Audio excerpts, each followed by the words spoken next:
ఈ suspense thriller story అస్సాంలోని గువాహటిలో అయితే జరిగింది. ఒక 30 సంవత్సరాల మహిళ బంధన కాలిటీ హడావిడిగా నూన్మాటి పోలీస్ స్టేషన్ గువాహటి డిస్టిక్లో ఉంటుంది. దాంట్లోకి వస్తుంది.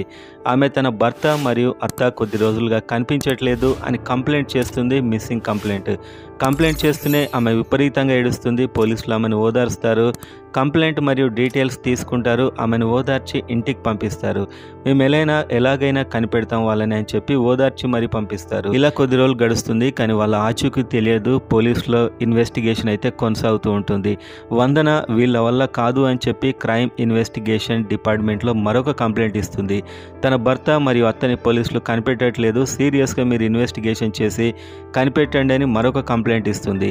వాళ్ళు ఇన్వెస్టిగేషన్ స్టార్ట్ చేస్తారు. ఒక 6 నెలల వరకు ఇన్వెస్టిగేషన్ కొనసాగుతుంది. చివరికి తెలిసిన నిజాన్ని చూసి అందరూ షాక్ అవుతారు. ఏంటనేది చూసే ముందు చాలామంది వీడియో చూస్తున్నారు, సబ్స్క్రైబ్ చేయట్లేదు.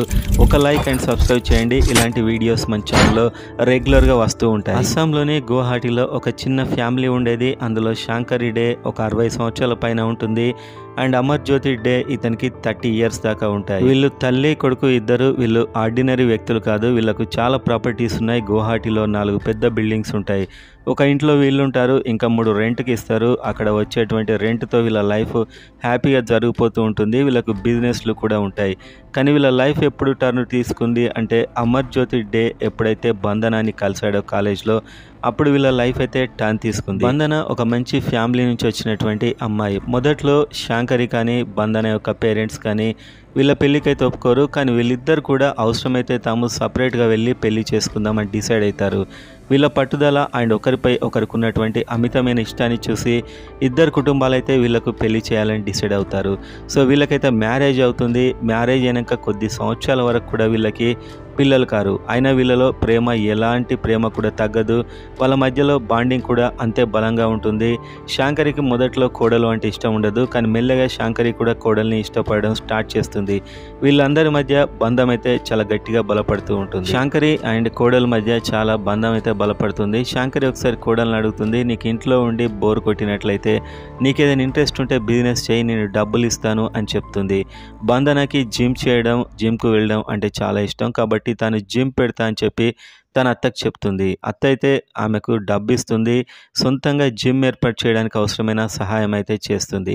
అత్త సాయంతోనే ఈమె ఒక జిమ్ పెట్టుకుంటుంది. అందులో ట్రైనర్గా కూడా బంధన చేస్తుంది. కానీ సడన్గా అత్త ఎందుకో వీళ్ళ నుంచి దూరం వెళ్ళిపోతుంది. ఆమెకు ఏదో డౌట్ వస్తుంది. ఆమె ఈ ఇంట్లో నుంచి ఇంకో ఇంట్లోకి వెళ్తుంది. వాళ్ళకు మొత్తం 4 ఇండ్లు ఉన్నాయని చెప్పుకున్నాం కదా. ఇంకో ఇంట్లో ఒక 5 ఫ్లోర్ బిల్డింగ్లో ఉంటుంది. ఒక ఫ్లోర్లో ఏముంటుంది, మిగతా 4 ఫ్లోర్లు రెంట్కి ఇచ్చేసి ఉంటుంది. సో ఇప్పుడైతే శాంకరి వేరే ఇంట్లో, అమర్ అండ్ బంధన మరొక ఇంట్లో ఉంటారు. శాంకరికి ఉన్న బిజినెస్ల మీద వచ్చే డబ్బంతా కూడా ఆమె అకౌంట్లోకే వస్తుంది. అమర్ అకౌంట్లోకి ఇప్పుడు డబ్బు రావట్లేదు. కాబట్టి అమర్ ఎక్కువగా పనిచేయాల్సి వస్తుంది. మెల్లిగా శాంకరి అమర్ కుటుంబాల మధ్య డిస్టెన్స్ పెరుగుతుంది. వీళ్ళ మధ్య కమ్యూనికేషన్ కూడా కంప్లీట్గా తగ్గిపోతూ వస్తుంది. శాంకరికి సంబంధించిన బ్యాంకు డీటెయిల్స్, ఆమె బిజినెస్ యొక్క డబ్బులని కూడా ఆమె తమ్ముడు అంటే అమర్కి అంకులైనటువంటి ఒక వ్యక్తి అయితే చూసుకునేవాడు. ఇలా కాలం గడుస్తుండగానే ఆగస్టు 29, 2022 రానే వచ్చింది. అప్పుడే బంధన పోలీస్ స్టేషన్కి వెళ్ళి తన అత్త మరియు భర్త కనిపించడం లేదని చాలా ఏడుస్తూ కంప్లైంట్ అయితే ఇస్తుంది. ఆగస్టులో ఈమె కంప్లైంట్ చేస్తే 2 నెలల వరకు పోలీసులకు ఎలాంటి సమాచారం లభించదు. కానీ అక్టోబర్లో అమర్ అంకుల్ ఎవరైతే తన తల్లికి సంబంధించిన బిజినెస్లు చూస్తున్నాడో అతడు నూన్మాటి పోలీస్ స్టేషన్కి వెళ్తాడు.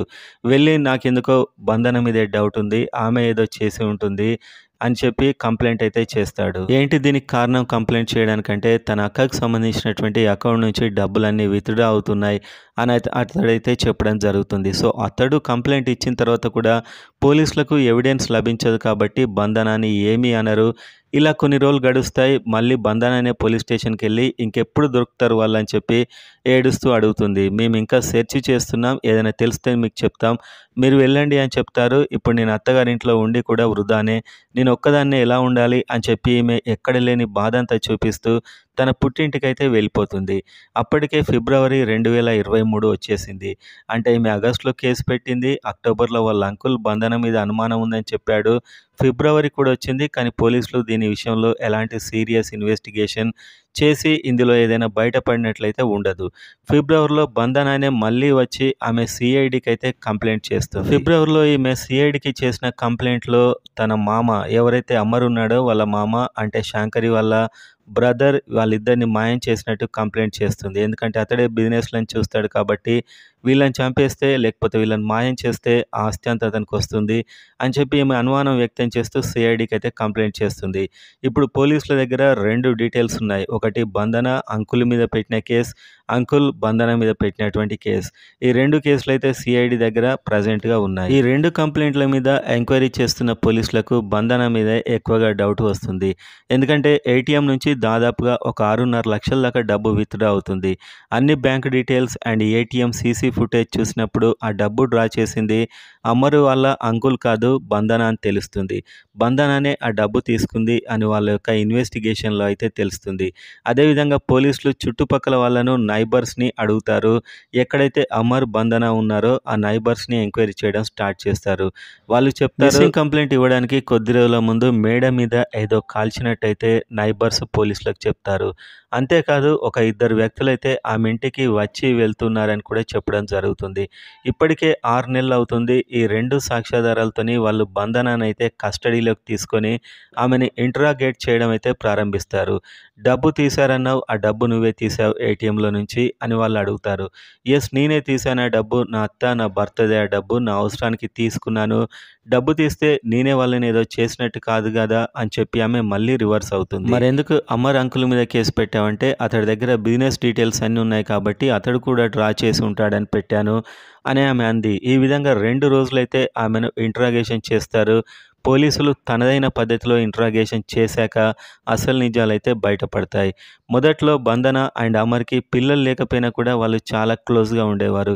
ఎప్పుడైతే శాంకరి అతి మంచితనానికి పోయి నీకు బిజినెస్ చేసుకో డబ్బిస్తాను అని చెప్పి జిమ్ పెట్టిస్తుందో, ఆమె జిమ్‌లో ట్రైనర్‌గా చేరుతుందో, తన జిమ్‌ని చూసుకోవడం మొదలు పెడుతుందో అప్పుడే ఆమె పక్కదారి పట్టడం స్టార్ట్ అవుతుంది. తన జిమ్‌లో బిజినెస్ స్టార్ట్ చేశాక ఒక టాక్సీ డ్రైవర్ దంతి డెకా అనే టాక్సీ డ్రైవర్తో ఫ్రెండ్షిప్ ఏర్పడుతుంది. అది మెల్లిగా రిలేషన్షిప్గా మారుతుంది.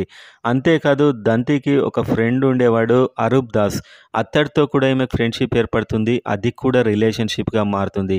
కంప్లీట్గా ర్యాంక్ ట్రాక్లోకి వెళ్ళిపోతుంది బంధన.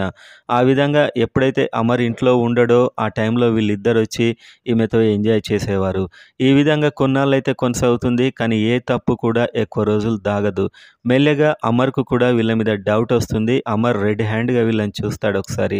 అప్పుడు అమర్కి ఈమెకి మధ్య విపరీతమైనటువంటి డిస్కషన్స్, ఆర్గ్యుమెంట్స్, ఫైట్ అయితే అవుతుంది. ఇలా కొద్ది రోజుల వరకు వీళ్ళు తరచూ గొడవ పడుతూ ఉంటారు ఇంట్లో. ఈమె రిలేషన్షిప్స్ ఈ విధంగా అతడికి అన్నీ తెలిసిపోతాయి. ఈమె ఎలాంటి మార్గంలో పయనిస్తుందో అమర్కైతే అర్థమైపోతుంది. ఇలా వీళ్ళ మధ్య తరచూ వివాదాలు జరుగుతుండగానే అమర్ అయితే బంధనకి విడాకులు ఇచ్చేద్దాం అని ఫిక్స్ అవుతాడు. ఎందుకంటే ఆమె మారదు.